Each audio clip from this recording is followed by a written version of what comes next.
जब आज मैं सवेरे उठा तो मेरे घर के छोटे से गार्डन में इतने प्यारे खूबसूरत गुलाब खिले थे, तो मैंने सोचा इनके मुरझाने के पहले इनसे कुछ अच्छा सा बनाया जाए। तो आज हम बनाने जा रहे हैं गुलकंद की बहुत ही स्वादिष्ट और डिलीशियस रेसिपी। तो इसे हम बनाने वाले हैं बिल्कुल ट्रेडिशनल तरीके से, तो वीडियो में मेरे साथ आखिर तक जरूर बने रहिए। तो बिना किसी देरी के इस जबरदस्त रेसिपी को बनाने की शुरुआत करते हैं। हेलो दोस्तों, मेरा नाम है जॉन और आप देख रहे हैं मेरा चैनल जॉन्स किचन। तो चलिए लेट्स कुक। तो गुलकंद की रेसिपी बनाने के लिए मैंने यहाँ पे लिया है 25 से 30 इस तरीके वाले खूबसूरत गुलाब के फूल, और मैंने इन गुलाब के फूलों को अच्छी तरीके से साफ पानी से धो लिया था। तो अब हम इन गुलाब की पंखुड़ियों को अलग कर लेंगे और एक बाउल में निकाल लेंगे हम सारे पंखुड़ियों को। तो देख सकते हो आप दोस्तों, अब हमने सारे पंखुड़ियों को अलग कर लिया है गुलाबों से। अब इसमें हम थोड़ी थोड़ी करके चीनी डालेंगे। तो यहाँ पे मैं अब 2 बड़े चम्मच के करीब चीनी डाल रहा हूँ। अब इसके बाद मैंने हाथों को अच्छी तरीके से वॉश कर लिया था। अब इस चीनी को और गुलाब को अपनी हाथों की मदद से अच्छी तरीके से क्रश कर लेना है दोस्तों। ये देखिए इस तरीके से, ये इसका ट्रेडिशनल वे है। अब इसके ऊपर और थोड़ी सी चीनी हम डालने वाले हैं दोस्तों, करीब 2 से 3 टेबलस्पून। और सेम इसी तरह से हम गुलाब की पंखुड़ियों को और चीनी को और एक बार क्रश कर लेंगे दोस्तों एक साथ में, जिससे कि गुलाब का रस और चीनी की मिठास एक साथ घुल मिल जाएंगे। तो देखिए 2 से 3 मिनट मैंने अच्छी तरीके से इन्हें क्रश कर लिया था। तो अब ये गुलाब की पंखुड़ियाँ और चीनी अच्छी तरीके से मिक्स हो चुकी है दोस्तों।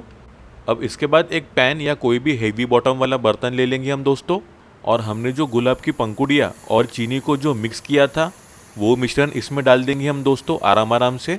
अब इसके बाद हम गैस की आंच को स्लो मीडियम कर लेंगे दोस्तों, और इसे धीरे धीरे चलाते रहेंगे चम्मच की मदद से इस तरीके से, जब तक कि पंखुड़ियाँ अपना रस पूरी तरीके से न छोड़ दे और चीनी भी पूरी तरीके से न पिघल जाए, तब तक इसी तरीके से हम चलाते रहेंगे इसे।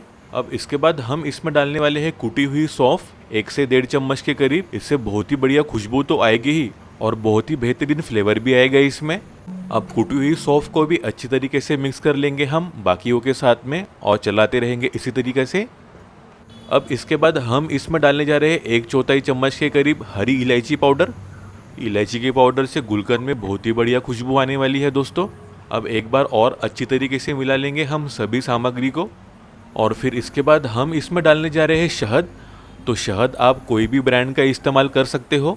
तो यहाँ पे मैं डालने जा रहा हूँ 2 बड़े चम्मच शहद।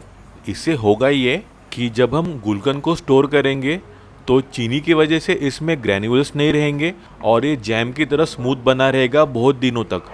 और शहद से गुलकंद का फ्लेवर तो और ज़्यादा बढ़ जाएगा, और गुलकंद की वजह से इसका फ्लेवर और मिठास और ज़्यादा बढ़ जाएगा। और एक बार इन्हें मिक्स कर लेंगे अच्छी तरीके से और चलाते रहेंगे इसी तरह कुछ देर और।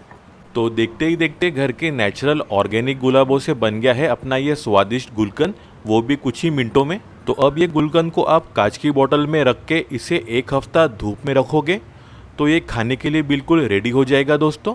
ये गुलकंद सेहत और शरीर के लिए बहुत ज़्यादा फायदेमंद होता है, और ऐसी अनेक लाभ गुलकंद को सेवन करने से मिलेगा आपको। तो जल्दी से ये सुपर डिलीशियस गुलकंद की रेसिपी बनाओ और मुझको कमेंट करके ज़रूर बताना आपको ये रेसिपी कैसी लगी, और मुझको फीडबैक ज़रूर देना क्योंकि मुझे आपका कमेंट पढ़ना बहुत ही अच्छा लगता है। वीडियो अच्छी लगी हो तो प्लीज़ एक लाइक ज़रूर कर देना। अपने दोस्तों और रिश्तेदारों के साथ ये रेसिपी को ज़रूर शेयर करो, और इसी बेहतरीन रेसिपीज़ के लिए मेरे चैनल को सब्सक्राइब जरूर कर लेना। बेल आइकन को दबाना बिल्कुल मत भूलना, इससे आपको मेरी हर वीडियो की नोटिफिकेशन मिलती रहेगी। और इसी बेहतरीन रेसिपीज़ के लिए मेरे ये वीडियोस को भी क्लिक करना बिल्कुल मत भूलिए। तो मिलते हैं एक नई रेसिपी के साथ, तब तक अपना ख्याल रखना। Bye, thank you.